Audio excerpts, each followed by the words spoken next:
Well, here we are. It is Friday, June 7th, 2024, and this, of course, is the weekly video. We do this every Friday. We take a look at the what's been going on in the auction markets, upcoming sales, post-auction results, all sort of focusing on the Asian art world. And it's been sort of a busy week, and there's a bunch of things I want to go over in this video, so stick around. There's some nice things coming up, and there's a few weird things going on in the auction world, and I want to talk about them a little bit. I hope some of you took the time to look at the video we did this week on the famous Christie Sotheby's commission rigging scandal that sort of swept the art world back over 20 years ago. It was a fiasco. It's something that I'm sure both Sotheby's and Christie's, the people there today, the management, wish never happened because it was a stain. And they resolved it. They resolved it in the courts. They resolved it with money, and I think it's pretty safe to assume they won't be repeating that anytime soon. What prompted me to think about it, and a number of people to encourage me to do it, was this recent announcement that Sotheby's has cut their commission rates significantly, making them quite a bit more competitive than Christie's as far as commissions go at this point. And everybody's wondering, is Christie's going to follow suit? And at what point can they follow suit without allegations, again, arising over some sort of collusion? Because you know if they do cut their rates, it's got to be looked at. And and the same goes for Bonhams, for that matter. So it'll happen. I think from a competitive standpoint, they have every justification in doing it. And maybe they'll wait a few months. But I do expect to see Christie's follow suit. If they don't, I'll be kind of surprised. So there we are. All right, now on to some things from last week. You may recall I talked about this because this particular type of vase, the Kangi copies, have been proliferating the market now for a while. This one turned up in a sale over I forget who had this one. Luis de Jager had this one. Another one popped up at Rob Michaels. The one at Rob Michaels sold for about $60,000. This one sold for $3,600 and had very little interest. Only 6 bidders on Live Auctioneers was even looking at it. I think the word is getting out that all of these vases are fakes. That's all there is to it. There are 2 in the world that are known, and as I've said last week, the only one that's ever sold at auction sold for over $250,000 20 years ago, and today would be worth $500,000 to $750,000. So there you are. Now so that's done. The next thing is that dandy little Wanley bowl we talked about it a couple of weeks ago, sold on the 2nd at Clark Gallery. Had a very low estimate, $600 to $900, but I only pointed this out because it was a nice example of a type that you rarely see that isn't just loaded with cracks and damage. This one was in beautiful shape, and if you've seen some nice 16th century and 17th century paintings, you'll often see bowls like this in the European paintings I'm talking about. These were often used in those paintings with fruit in them and so forth. And here's one that became up for sale at Clark's. Now, this is the next part 2 here is a weird sort of thing. And I want to talk about this because what this auction house did is, I think, extremely unethical. And unethical auction houses, I think, should be pointed out. And as many of you know, I do that because I think it shakes confidence. And this was a sale that was held by Wiedersheim in Associates in Phoenixville, Pennsylvania. This sale happened last week. They've had good sales in the past. They've sold good things. They do good photography and all this sort of thing. But something happened. And this lot, I'm going to show you several lots, and I'm going to show you some correspondence I had with them about this situation. All right, this lot was estimated at $800 to $1,400, and it got up to $750 and then passed. All right, which seemed a little bit strange to me because usually these auction houses, in this price range of $800 to $1,400, will not have a reserve of any more than maybe $500 or $600. Typically, they want the thing to sell, and the estimate was fairly stiff on it, but not unheard of. But still, they accepted a big reserve on it. And then this lot, and I'm assuming these all came from the same consignor. The correspondence I got from Wiedersheim when they were trying to explain what happened sort of implied that. This vase got up. This pair of vases was estimated at 4,000 to 6,000, got up to 3,750. Okay, fine. The reserve was maybe the low estimate, 4,000. All right, and then you get to this. All right, now this lot was estimated at 8 to 1,200. It got up to 950 and was passed. All right, 950 was passed. It had an internet bid at 900, which was above the low estimate. And as many of you know, reserves historically and by tradition in the auction world are never higher than the low estimate. Never. That's a big no-no. That's a big no-no. But they went ahead and did it. And they estimated this at 8 to 1,200. It got up to 950 plus premium, which would have brought it up to about the $1,200 estimate, which with the estimate includes all in, including buyer's premium. And their buyer's premium is 25%. So it would have been up around $1,200 or a little over $1,200. They passed that lot. Then this lot went up to $1,000 with a $700 to $900 bid and was also passed. And it had a competing bid at 900, 950, and 1,000. So it had three bids at or above the high estimate, and they still passed it. All right, and then I corresponded with them, and I said, was this passed, meaning this lot here? And they said yes, for the same reason as the punch bowl. And I said, thanks for the reply. Do you have any items? So you have items with reserves that are higher than even the high estimates. And she said, yes, consigners sometimes do that. And then I just said that's unheard of and very misleading in my last reply to them, and they didn't respond after that. I don't know what is going on with this auction house, but auction houses control the auction. And for Wiedersam, make it sound like the consignor has control over the reserve is nonsense and rubbish. The consignor can ask for a reserve up to the low estimate, but not above the low estimate, and certainly not above the high estimate. And in several cases here, they had it above the high estimate. All right, if we go back and look, this was the reserve was over. Well, the reserve in this case was above the low estimate and almost at the high estimate, and at the high estimate if you include the buyer's premium. And this one was actually well above the high estimate, not including the buyer's premium, and they still passed it. So it tells us one of two things. Either the auction house has no control over their consigners and are so desperate for stuff they'll accept terms that damage their reputation, or the auction house owned the stuff and they got greedy. And I don't know which way it went here. But we have changed on the report card for the bid on the global member pages and the Patreon subscribers, the auction report card. They've now been downgraded to an F, and we're advising people not to shop with them anymore, because if they'll do this, they're probably unethical. Okay, this was a highly unethical move. These were nice pieces. They brought what they should have brought, and I don't frankly care. Whether it was the auctioneer that did something wrong or the consignor somehow had so much power over this auction house they got them to accept things they didn't want to accept. I don't know what happened, but what they did was unethical. And unethical auction houses are not going to be recommended. And I'm going to watch them, and I'll see what they do in the future. But I think this was a real lousy move, because I know a number of you were bidding on these things. And it's very frustrating. It's very frustrating. It's wrong. So the hell with that. Okay. Now over to here. This is a sale that's coming up. We're going to cover a couple of pretty good sales that are coming up in the next week. This is coming up at Marcopolo auctions in Italy, in Milan. It starts in 10 days on the 18th. And it's a pretty good sale. And I happen to know, I know the guy that runs this auction house. He's Carlo Santi. He's a youngish guy. He's in his 30s.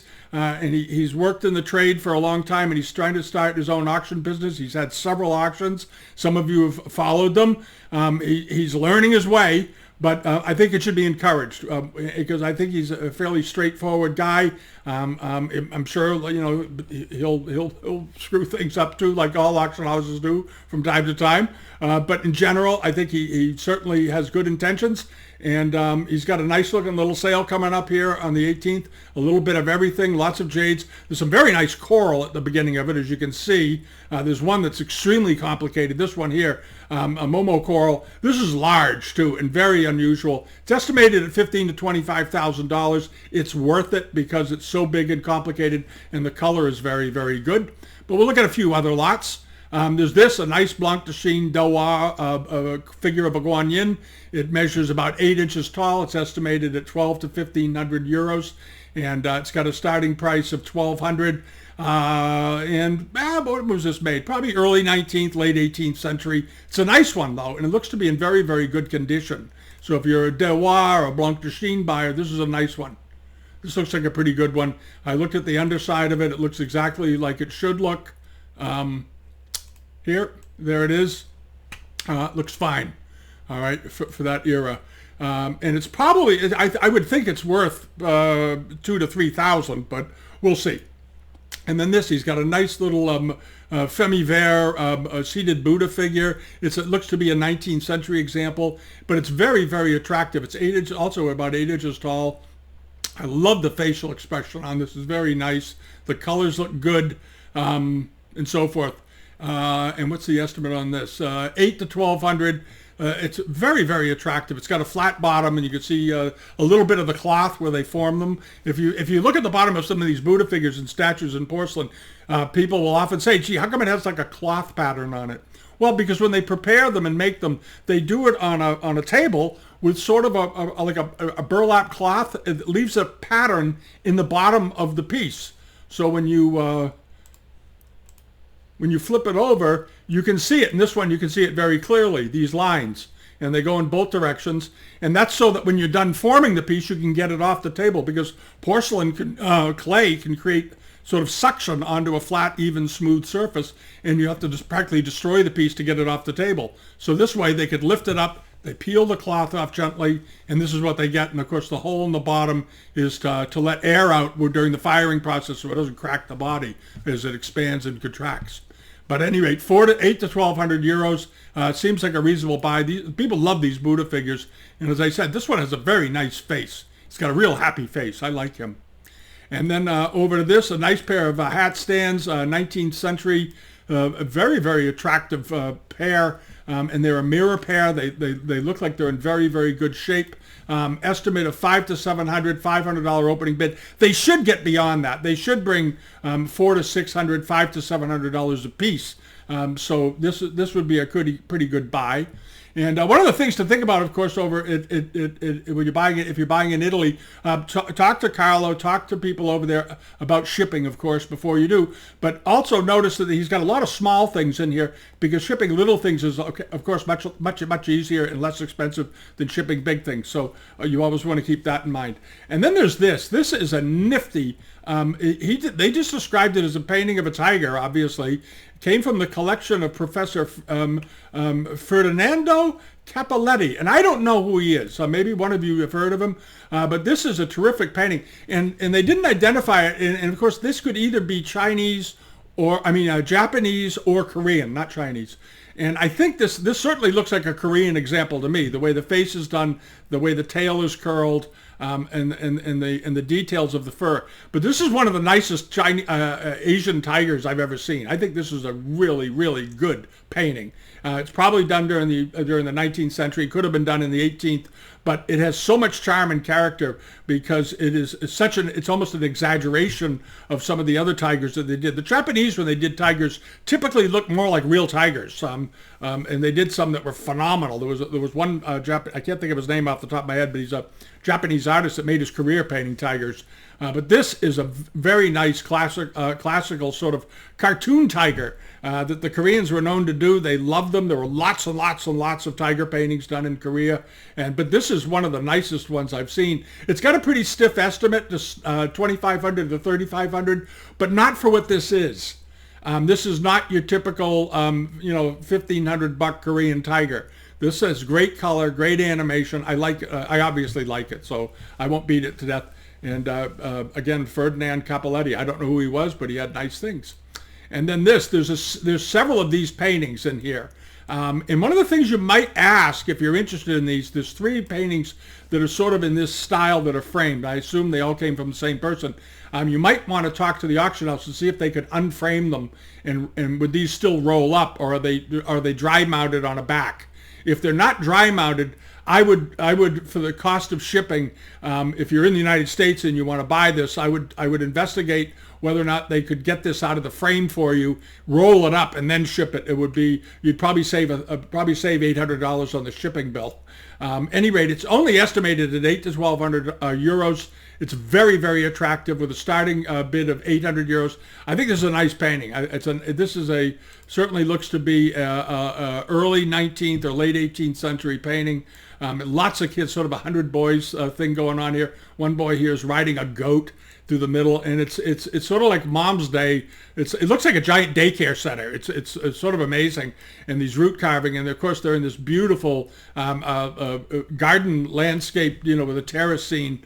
They're all sort of coming out of this building, and it's just a very charming scene with all the moms there and all the kids doing what kids do. And things don't change. It's you can see a similar scene today with people wearing Western dress outside of a school or gathering in someone's yard. And then there's this in the sale, which is very nice, gilt bronze splashed, Schunde marked bronze, probably Ming or very early Qing or transitional, but extremely attractive. The gilding on it looks to be in great condition. There's a profile of it. It's a nice looking thing. It's got a few signatures on it. It's estimated at 5,000 to 7,000 with a 5,000 euro opening bid. Seems reasonable. It's 17 centimeters in diameter, so it's about 7 inches wide, but it's a very nice looking dish. And you don't see these flat incense burners very often. Usually they, of course, have shaped sides and handles and lids and all that other stuff. This is an open one. It's a very unusual form. So if you like unusual incense burners, this is something to look at. And then there's this in the sale. Now this has a star mark on the bottom. It looks, an old star, like a star crack on the bottom. But this is a very beautifully decorated piece of late 18th century celadon. Wonderfully carved and beautifully glazed. I always say buy the art. All right. Condition is always the second thing I think about. This has a little bit of a star mark on the bottom. They have a picture of it. They're not misleading anybody. There it is. And but from a ceramic standpoint, from a visual standpoint, this was an extremely successful piece of celadon. It's about 8 inches in height, so it's decent size, and it's estimated at just 350 to 550 euros. It's certainly worth that.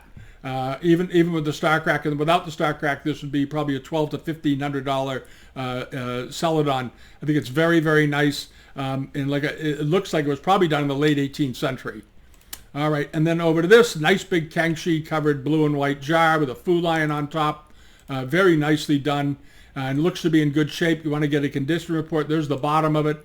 It's what it should look like. This almost looks like the bottom of some Ming jars you've seen, because sometimes on the big pots they did them the same way, even though it was 80 years later. But this looks like a pretty good jar, estimated at 2,000 to 3,000. But you do get a condition report and whatever other information they can give you. But it looks to be very nice. And they didn't date it. Oh, there they go. They just say it's Qing. But it looks like the bottom of this thing certainly looks to be 18th century. And I don't see quite why it couldn't be Kangxi. But regardless, it could be Qinlong, I suppose, too. There's the underside of the lid. Nice looking pot. And then on to this soldier vase. This is a very pretty vase. It's 130 centimeters tall, so it's over 4 feet tall. It's about 4 foot 3 inches tall, and they call them soldier vases, of course, going back to the era of Augustus the Strong, when he traded 500 soldiers and horses for a collection of Chinese porcelain, and some of them were very big, tall pieces. And going forward after that, they were all known as soldier vases, the very, very big ones. And this is a really nice example. Qinlong period, looks to be in great condition. And he's provided lots of photographs of it, some good details. You can pull it and look at it. I like the lotus bud blossom on the top.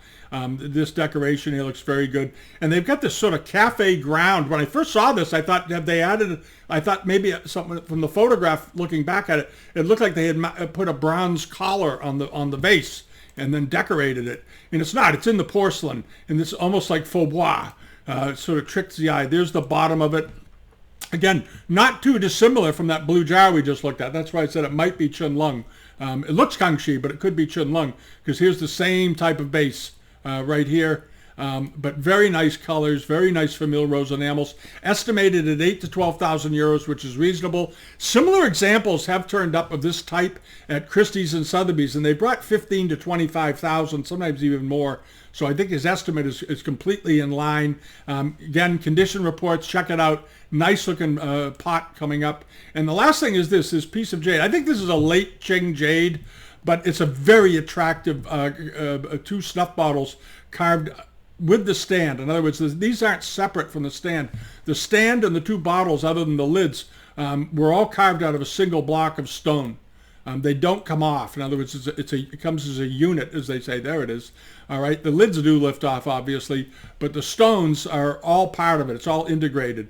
And I think this is a very interesting thing. I think it's probably late Qing from what I can see, but attractive with 1,000 to 1,500 euro estimate, 1,000 euro bid to start. And they're dating it as 19th, 20th century, somewhere in there. I think it's late Qing, but I think it's a very nice, it's a nice package, nice colored jade too. And I think it's certainly worth that. It's very, very attractive. And the other sale that's coming up is up at Bukowski's in Sweden, and they have a nice sale also. So these are all coming. The Bukowski sale is coming up on the 11th to the 13th. Here it is, and you can check out their site. I think you can get to it through Bonham's as well, because Bonham's didn't Bonham's buy Bukowski's, or maybe not. I don't know. But anyway, go to Bukowski's website. They bought one other auction house, and I can't remember which one. I know they bought Skinner's and somebody else. I'd have to go check. I'm having a brain slip. But anyway, this is a nice looking sale as well. And Bukowski's has done a lot of good auctions over the year. They've been around forever. Often if you do Google image searches for ceramics and you're trying to look up something, you'll often come across pieces that Bukowski's has sold, because they have always done an exceptional job with search engine optimization with their images. So their images get a lot of penetration out there. But I want to go through a few of these just to highlight it. As you can see, there's a lot of really good export ware in here first. And there's some very, very nice Ming and transitional wares in this sale, as well as Kangi. And there's this, if you recognize that pattern, it's a famous pattern of the leaping carp from the Kangi period. There's 4 of these plates. They measure a little over about 8.5 inches in diameter. Very famous pattern. And the leaping carp in Kangi ceramics, of course, it can be found in many, many different types. And this one is interesting.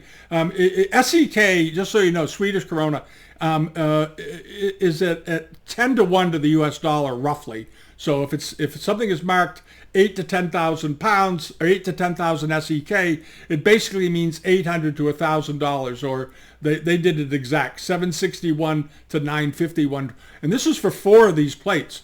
And it's a highly desirable pattern. I think this is a really modest estimate. So if you're a Kangi buyer, you want to look at that. The next thing is this, and many of you will recognize this cup because there's a number of them in the Butler collection. And this is a really nice blue and white goblet, transitional ware, or Shunja period, but very, very attractive. It looks to be transitional, judging by the picture here on the bottom, how the foot is trimmed and the shape with that very wide base here. Typical of much more typical of transitional pieces, and the estimate is extremely reasonable. If you're looking for transitional pieces to chase in the market, you want to look at this. It's estimated at just $950 to $1,430. I think it should go well through that. It should bring 2,000 to 3,000 US anyway. But we'll see. But it's a nice example. Again, condition reports. It came from a Swedish collection and so forth. And they're very forthcoming with the provenances on things. So if you want to know more about it, often they can tell you. And then there's this very nice white jug or tankard. It's also transitional. We can get it to blow. I don't like blowing up their images because it occupies the whole screen. You can't see anything. But if you look at the pictures, the foot rim, the decoration, the handle, all of it looks absolutely fine for transitional. All of this kind of decoration, all those little quick lines coming off. And of course, this pattern you'll see also on late 18th century Chinese export wares from the late Qianlong period, and this is sort of where the pattern came from. All right, now let's see, over to this, and the estimate on that's very reasonable. It was just estimated at $950 to $1,400. Very, very reasonable estimate. Should go well through that. And then you have this. This is a very nice piece. This is probably Shunji, 17th century bottle vase. It was drilled as a lamp, but it's a very nice type. It's got that red fish scale pattern all over it. And there's actually a piece on the cover of the book on Shunji wares it's a jar that has the exact same pattern on it. If you have the book and it looks familiar to you, that's why. The bottom of it was drilled and it's been filled. And that sort of thing, or maybe they didn't bother filling it, but there's the hole. Somebody made a table lamp out of it, of course. But the estimate is very low for a piece like this. Let's see here. It is, the vase is over a foot tall. It's about 13 inches tall. It's only estimated at $381 to $571. Expect it to go through that. Expect it to go well through that, because while it's drilled in the bottom, which is true, but you can get that fixed. But overall, the enamels are in pretty good shape. I see one nick out of the side of the vase right here. That's the one issue that I saw, but you barely notice it because the pattern covers it so well. But I think this should bring $1,000 to $1,500 pretty comfortably because of the period and the pattern and the size. All right, if it wasn't drilled, this would be worth probably $4,000 to $6,000. All right, and then over to this. This is a neat thing, and this is not a Qianlong mark and period thing. It's a Qianlong mark on it, but they're dating it just as Qing Dynasty, which I agree with. And it looks like it was probably made, judging by the color, the enameling and decorations, over probably mid-19th century. There's the bottom of it with the sort of badly done Qianlong mark. But I think second half of the 19th century is more likely, 1850 to 1900, somewhere in there. It's estimated at just $2,800 to $4,700 US, but this is a pretty good sized piece. It's it's about 9 inches tall and about 9 inches wide, so it's got some presence to it, and it looks like it's in very good condition. And it's very unusual. This type of incense burner are not often seen. If you're looking at it, scratching your head with the immortals on it or the court figures on it, it's very unusual. It's a very unusual piece, and it looks like it's in good condition. And then hopping along over to this. This is neat. We've all seen this basic pattern before from the Kangi period, and it's got the craggy tree going up through the middle. But I've never seen it with pine needles. Otherwise, usually it's other devices, but these are highly stylized pine needles standing up on it. They almost look like rows of birds on it. I can't remember having seen that before. It's definitely a Kangi dish. There's the back of it. Looks absolutely fine. The creamy foot and all that business, and the colors on the front look absolutely fine. The outlining and the filling in and all that looks absolutely fine. It's Kangi. And it's only estimated at $285 to $333, but it's a very rare pattern to see on, it's got a small crack, it says in the description, rim crack in Fritz, which are normal in Kangi pieces, as you all know, but a very unusual pattern. And try to find another one like it. A little challenge for everybody. I can't remember having seen this pattern before on Kangi plates with that type of decoration on the pine needles. I've just never seen it before that I can remember. Well, maybe I have, but I don't remember seeing it. And then hopping along over to this, the Tohu or the Ming Arrow vase. This is a nice one. I've always liked these. I've owned a bunch of them over the years. I always like them, and they're for the arrow game, which is where you have the tubes on the side, and you would throw these little tiny arrow darts and try to get them into the middle or into the sides. And there was a scoring system. I don't think anybody really played it that much, but a lot of people love these bronzes. There was a collection of these that came up at one of the big auction houses a couple of years ago. Some of you may remember. It was a whole collection of aero vases. There were probably 30 or 40 of them, and they did well. They brought much more than the $2,300 to $2,800 estimate they've given this. So don't be surprised if this brings $4,000 to $6,000 US. But it's a nice thing, nice thing. And then over to this, there's a bunch of paintings. This is a nice looking lot. It's a very fine lot of gouaches, and they measure, they're pretty good size, as I recall. Yeah, they're 62 by 65 centimeters. So they're roughly 24 by 24 inches. They're nice sized pictures, all framed, ready to hang. 18th, late 18th, early 19th century.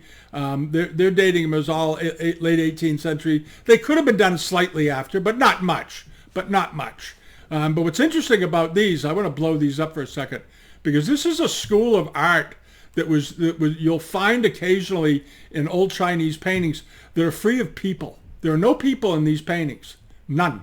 Here's a typical scene, and it's as though everybody was asked to leave while they did the paintings. I don't know what the original the impetus for doing this was, but I had a giant scroll years ago. It was huge, that had a similar scene of a palace in the mountains, and no people and no animals, no nothing. And it's the same thing with this. They're very interesting. And here's one again. No people working around the yard, no gardeners, nobody carrying flowers, no animals, no dogs, no birds, no nothing. Just sort of a barren landscape with beautiful buildings. So it makes it interesting. At any rate, you've got 5 of them, and they're estimated at about basically around $1,000 to $1,400 a piece, which I think is fine, very attractive. So check that out. So check out Bukowski's and the sale that is coming up here at Marcopolo. I don't think Bukowski's is on Live Auctioneers. They may be on Invaluable. But we would include more things, by the way, from Invaluable if they would let us. If you know anybody invaluable, they've called me and they've said, well, how come you don't feature any of our stuff on your pages? And I had three fairly long conversations with representatives from Invaluable. And I said, because the software we have is blocked by your software. So if you'll make an allowance for us, we'd be happy to include Invaluable in our global member pages and for our Patreon subscribers. They said they would. I never heard another word about it.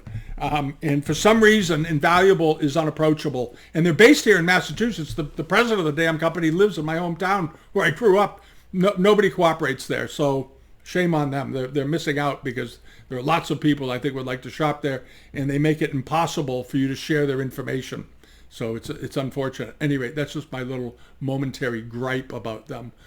It's a good company. They sell nice things, but they don't seem interested in getting their stuff out there among collectors. Now, something has come up, and I haven't visited this in a while, because I don't like to harp on people too much. But I got I've gotten emails in the last month and a half, since the last month actually, since we've gotten back from our trip this spring down south, about the situation regarding 3 auctioneers on eBay in particular. And one of them is this one, Ancient Rhyme. Okay, and I've talked about them before. They always have stuff on eBay. They're always selling stuff. Everything they sell, as far as I can tell, is a copy. All right, and they keep selling and they keep doing business. But they have constant things listed. They have 100% positive feedback. And if you search through eBay, you will find loads of listings from Ancient Rhyme. And they've been on here for years. But take a look at their score. They've only sold 220 things. So what that tells you is either they're having people run up their own lots, or everybody is discovering everything they sell is a fake after they bought it, because they sell a dozen or 2 dozen things every week. So they've been on eBay now for a long time. So there's something funny going on with them. I don't know what it is, but I'm just telling everybody, Ancient Rhyme does not sell antiques, as far as I can tell. All right, period. And then the other company that is Best Buy is the other one that you want to avoid like the plague. Many of you have already figured that out. Totally crooked. They sell rubbish. And then you have Woolworths. Now Woolworths, as I talked about them before, somebody's gotten their hooks into Woolworths. I don't know what's happened.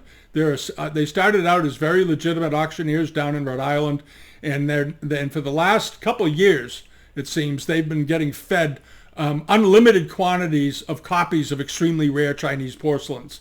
And they don't seem to care about their reputation at all. I don't know what's going on with them. I think they're out of their minds. It's too bad. And this is why I no longer mention anything they have on there, because I don't want people to become their customer if they. So even when they sell Rose Medallion, I don't even include it, because I don't want people getting involved with them, because they will take your money. They will steal your money by selling fakes. And at this point, they know they're selling fakes. So it's one thing if you don't know, if you pick up something at the flea market and then you sell it and you misdate it or something, and you know, okay, fine, you screwed up. But when you have this many pieces pouring in, and these people have been dealers for a long time and auctioneers for a long time, they know these are all fakes, and they're selling them one after another. And so Woolworths, 12 store. They sell fakes. They sell their crooks. And then last but not least is this fellow. Now this some of you may remember that this vase came up a number of months ago, and I think originally it was listed as Qinlong Mark and Period, then it was listed as Daoguan, then it was listed as 19. And every time it goes up, it sells for anywhere from $4,000 to $7,000 or so. And I commented on it months ago and said it's a fake, because it is.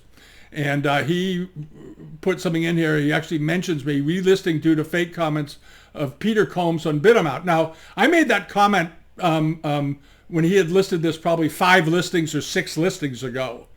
And he leaves it in there. It's sort of I don't know why he sabotages himself. But at any rate, this piece, in my opinion, is not authentic.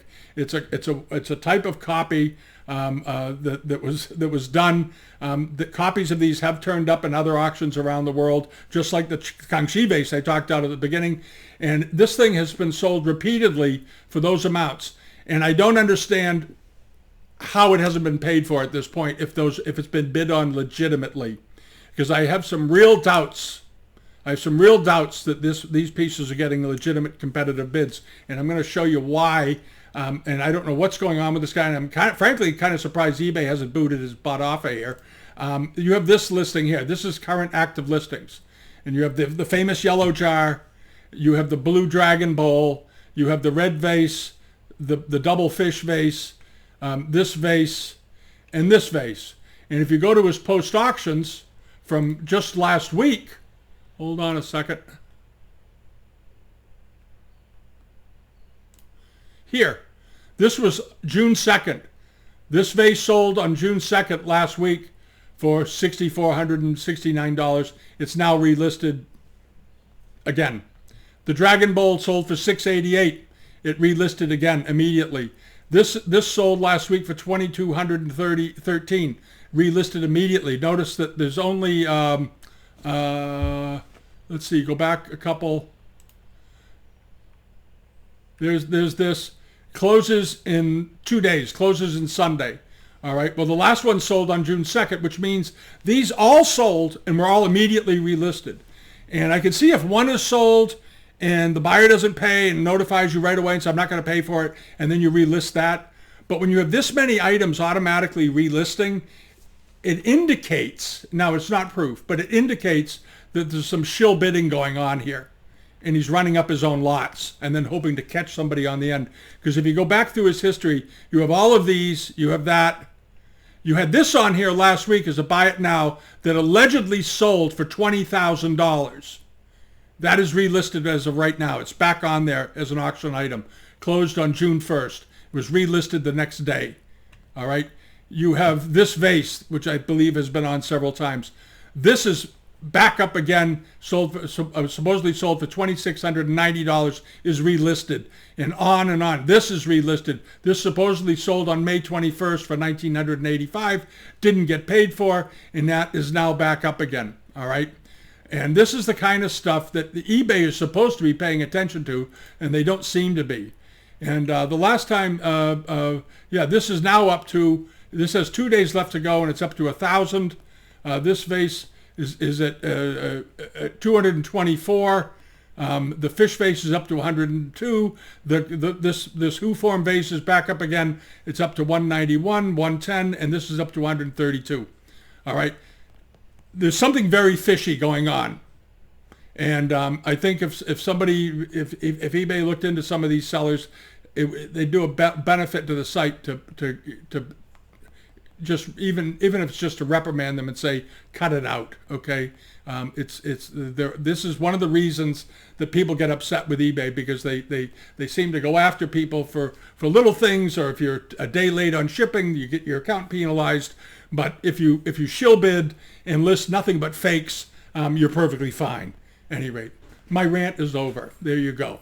All right, now getting back over to other things that have been going on. We'll get away from this guy and go over here. And this is, okay, there we go. This was that very nice pith painting I talked about last week that was painted during the 19th century. Fairly rare type. You don't see Hong scenes very often in this scale, in this style. This is something you more typically see on those very nice gouaches on Whatman paper, on Chinese paper, or on silk of the Hong scenes. And this is a very, very unusual one done on pith. It's got a little damage on the upper left-hand side here, as you can see, but it is framed, ready to go, and it's sold for $600, which is a pretty good price for pith paintings. And then you have this Kangi Marken period dish. This seller had a bunch of them. This is Royal Delft Blue. They seem to be pretty good sellers. They had a bunch of these Kangi type plates up. This one was Marken period, looked to be in good shape. Now notice something they do, which is very interesting. Free shipping. Okay, free shipping. That's a great thing. And they're in the Netherlands. So if you're buying something here in the U.S., you know that to ship that plate over here from the Netherlands is probably typically going to cost you around $100. So it's a very nice thing that they do in providing free shipping.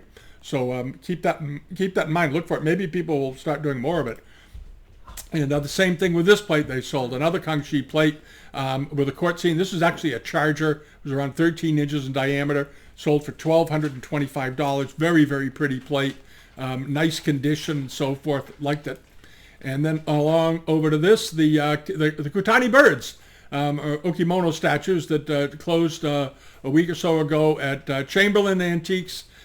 Josh had these up, and I think they sold for a very reasonable price, $403.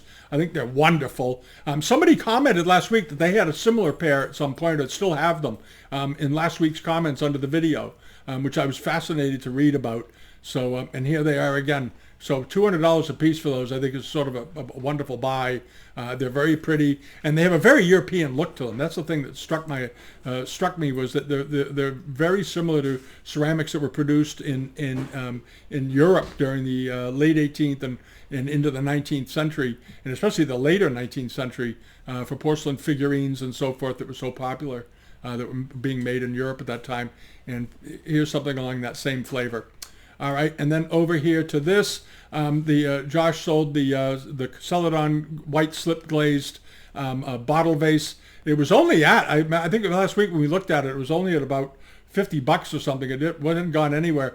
And at the end is what often happens. It spiked up. It meant that there were some serious people interested in it. I think when we talked about it, we were saying it was probably worth $1,000 to $1,500 by the time it's all done. And it came right in the middle there, $1,225. This was a nice piece of porcelain. The slip glaze on it was well done, very, very deeply glazed. And the decorations were very effective against that green background. Thought it was really nice. All right, and now there's a few things coming up this week. I'm just going to point out very quickly to everybody. Whoop, get that over there. There we go. Is this bucket-formed teapot, late 19th, early 20th century. It could even be Republic period. They think it might be Qing. I'm not going to quibble about that because I don't think there's much difference between late Qing and Republic. Between 1890, 1900, and 1920, you'll find lots of ceramics that were made in 1915 and 1920 during the Republic period that were still being produced virtually in the identical manner that they were made around 1900. 15 years was a blink of time back then, and lots of porcelain factories in Qingdacheng, if they were having success with a certain thing, they just kept making it. They didn't, the emperor's gone, but these ceramics are selling.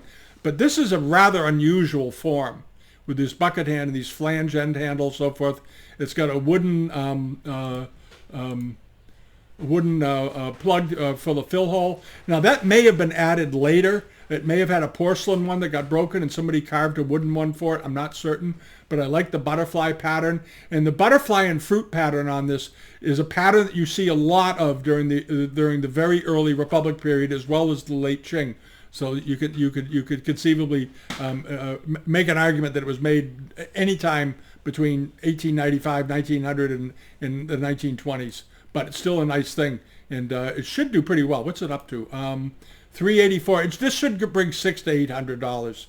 It's a nice looking. It's interesting. It's different.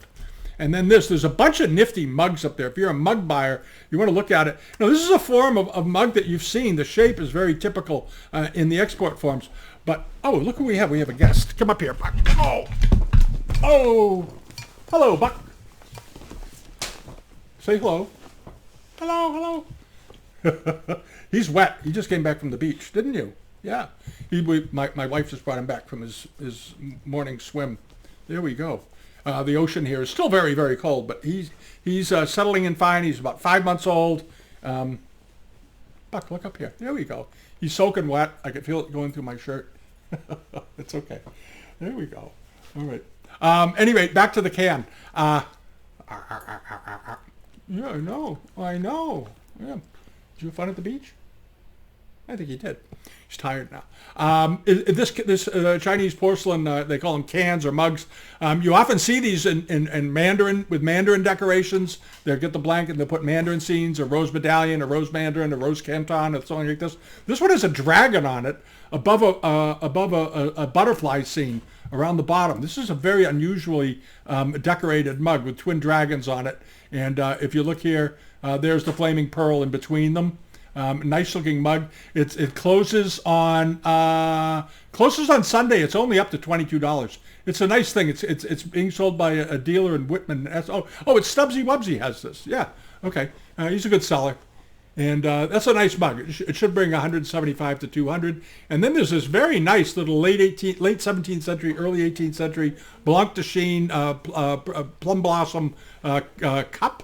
Looks like it's in nice shape. There's a picture of the bottom of it. It's only up to $47. It should get up to $200 to $300 by the time it's done. It's a nice one. And there's a big one coming in a second. This is amazing. This is one of the nicest tankards I've seen in years. It's already up to $293, and it ends on Sunday also. This is Nephesia, has this over in the UK. But check out the decoration at the top. It's got that basket weave pattern, which you've seen, but it has gilded vines and flowers wrapping around on top of it. And then you, of course, have the willow scene and the boats down below. And it's got these fantastic big strap handles on it. Wait a minute, let me get around to it. Hold on. Where are you showing the handles more? There they are. These very nice strap handles.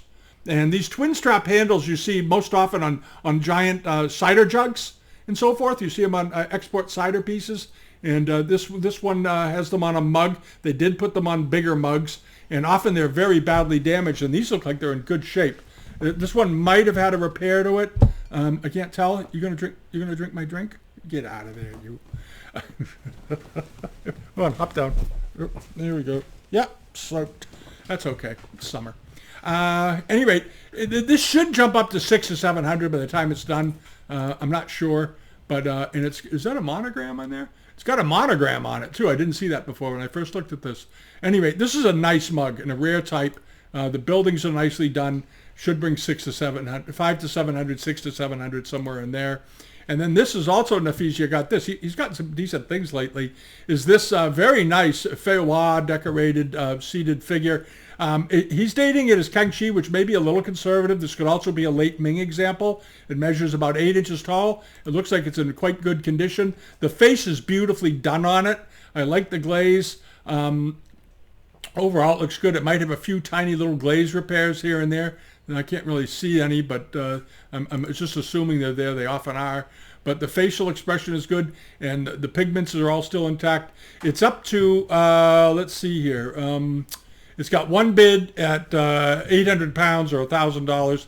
It should bring a little more than that. It should bring 14 to 1800. It's a nice example, and I like the step plinth he's sitting on and so forth. So we'll see how that does that. All of these will be in the newsletter page this week. I haven't mentioned the newsletter page for a while. People all seem to know about it, but if you come to the bidamount.com site and hit the button for the weekly newsletter page, it brings you over here. You can subscribe for it just by clicking that button. You just throw your email address in, and when the page gets updated every Friday with new content, all this stuff will be going out later today, and we'll be reloading it with the things that haven't yet sold and things that are new. You can come over here and look, and these are all things that we've looked at and checked out before they go on there. So we try to mitigate the chances of somebody buying a fake. So it's pretty handy. People love it. They use it a lot because I see the traffic in there, which is good. Now, this is a very, very nice plate, a pretty rare one from the Yongchen period. And it's sold by NM9696. He sells things. He's from the UK, I believe, right? Yeah, Reading in the UK. Is this horse pattern. And everybody knows I like horses painted on the way the Chinese depicted them. And I really love the way these are done. This one on the left looks a little bit fierce, and the one on the right has sort of a look like, what are you mad at? They have quizzical looks on their faces. But this is a type that was well known to have been done during the Yongchen period. And you've got the very telltale heavy red enamels that you see up here around the top, that very thick, very rich red, that very clear light yellow, and so forth. And then, of course, the border patterns, the pink border patterns are very, very typical from the period. And I looked at the back. I looked at it pretty carefully. I don't see anything wrong with it. It's a good, if it's in perfect shape, even if I think it's 8 inches in diameter. 8.5, 9 inches. Oh, it's a little bigger, over about 9.25 inches in diameter, 23 centimeters. It's up to $466. Expect it to bring $600 to $900. It's a very, very nice one, and the enameling looks good, and I love the horses, and I love the way the colors that were picked for the willow trees overhead. They look very festive. They look like festive banners. And then this is coming up. I had an inquiry from the seller of these. He wanted to know what I thought of them. I thought they were wonderful, and I immediately dropped a bid on them to get them started, because I wanted to be able to have them turn up in the search results when we did the query on Friday. I'm not bidding. I'm not actively bidding. I just gave them an opening bid to get it on here. That's why it says increase my max bid. I'm not going to. I want, somebody, I have enough stuff. I don't need to buy anything. But I dropped a bid on it so it would appear on the radar for the searches. And these are extremely unusual. You do not see Chinese silk pillows, needlework pillows, and cushions very often. These look to be 19th century examples. It's probably mid to second half of the 19th century. But they're in beautiful condition. They have very nice colors. Nicely done all the way around. Really nice. And he told me he's had these for years. He bought them many, many, many years ago. I don't know if he included that in his description. Crafted,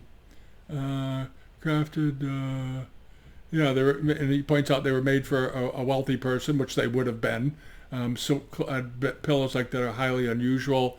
He didn't say how long. He told me in his email to me that he bought them 20 or 30 years ago someplace out west, I believe. Isn't he in California or Chicago? Yeah, Chicago. There he is. He's out west from here because we're in Massachusetts. So at any rate, these are very nice, and they should do well. They should jump up at the end of, I would think, $1,800 to $2,500. They're very, very pretty.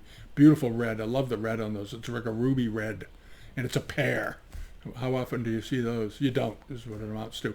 And then this is a nifty thing, and this is being sold by a seller over in the UK also at Harrogate in the UK. I don't know this guy. He's fairly new, maybe. HG Antiques, but this is neat. It's a carved walnut, and this looks like an old one. It's got a nice patina to it. And as you know, they carve different types of nuts and berries. And the Japanese, of course, did lots of it. And it's got a hole in the middle, I assume, so it could be tied to something.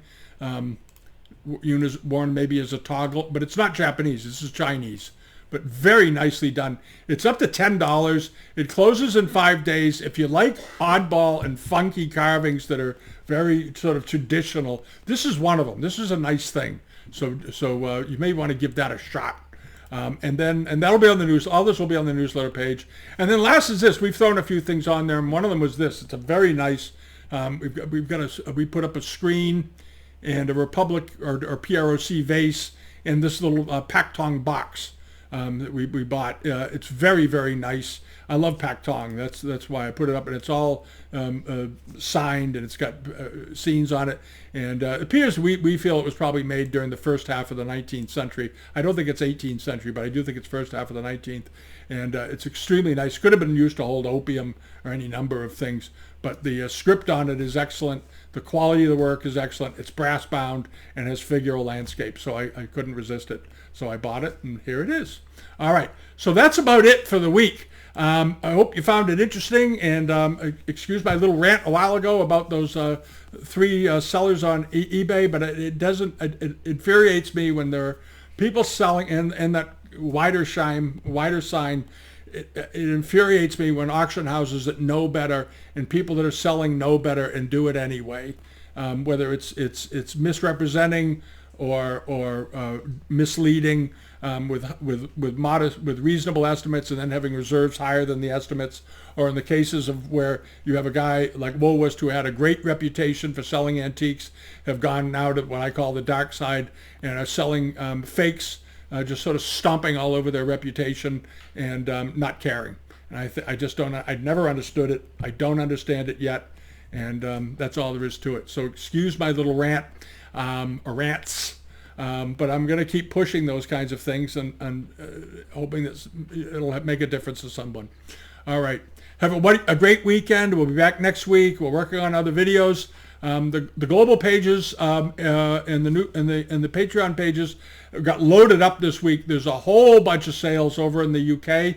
And the last thing, one of the things I wanted to mention, if on the Patreon page, we loaded this up this morning. I got this. It's a Marchant catalog of Kangi biscuitwares and pottery. And if you're interested in Kangi biscuitwares, this is a catalog that they have from a sale they did a couple of years ago. And I had it, and I had meant to put it up last month, and I forgot. Sorry. And but here it is. And it's on the Patreon page. You can download a copy for your own with all the other catalogs and books and files we loaded there. It's a good exhibition, and it shows you pieces that you may not realize are Kangi. This is one of the interesting things about biscuitwares I meant to mention. Some of you may have seen it, and it was featured on the newsletter page, on the global member pages, but there was a reticulated turquoise glazed brush pot on there a couple of weeks ago. It sold for $400. And I put it in there because it was a Kangi example. And I was curious to see if it would take off. It didn't. Somebody got a fantastic buy because that was a $3,000 to $5,000 brush pot. I was shocked that it brought so little money. Shocked. And there's one in this catalog that's very similar. And I don't know. I don't remember what they're asking for it, but it's $4,000, $5,000, $6,000. So it's information worth having. All right. Thanks for watching. Subscribe with us here at YouTube if you haven't already. Join us over on Bitamount. Use the forum. Check out the newsletter page. Join us on Patreon if you want to. Love the company. We add stuff on there every day, or 4 times a week we do anyway. We put an extra video up there this week, and everything here is fine. It's sunny, 70-something degrees around here right now. It's very, very nice. Have a great week. Thanks for watching. Okay. All right. Bye-bye.